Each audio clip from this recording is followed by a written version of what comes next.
السلام علیکم، بولیں خوش آمدید، میں ہوں شرجیل ارشد اور میں ہوں سنیا ملک۔ ہیڈ لائنز آپ نے دیکھ لی۔ بلیٹن کے آغاز میں بات کریں گے۔ سپریم کورٹ نے پاکستان تحریک انصاف کو مخصوص نشستیں دینے کا فیصلہ کالعدم قرار دے دیا ہے۔ نون league, peoples party, J U I سمیت دیگر جماعتوں کو مخصوص نشستیں مل گئیں۔ سپریم کورٹ نے 12 جولائی کا 8 ججز کا فیصلہ کالعدم قرار دیتے ہوئے مخصوص نشستوں سے متعلق نظر ثانی درخواستیں منظور کر لی ہیں۔ سپریم کورٹ نے 5 اور 7 کے تناسب سے مختصر فیصلہ سنایا۔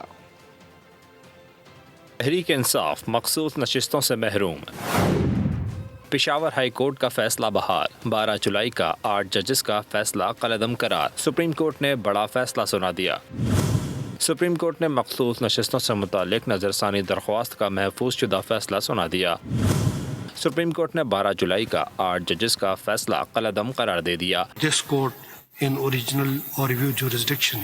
Therefore, directions are issued to the ECP to examine and consider the nomination papers / declaration and other relevant documents of all 80 returned candidates. Supreme court نے پشاور ہائی کورٹ کا فیصلہ بحال کر دیا۔ پاکستان تحریک انصاف کو مخصوص نشستیں دینے کا فیصلہ کالعدم قرار دے دیا گیا۔ مخصوص نشستیں نون لیگ، پیپلز پارٹی سمیت دیگر جماعتوں کو ملیں گی۔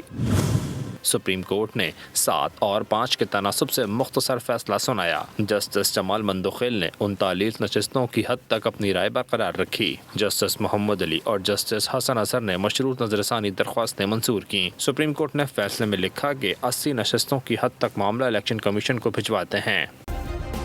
سبسکرائب کریں اور بیل دبائیں تاکہ کوئی خبر رہ نہ جائے۔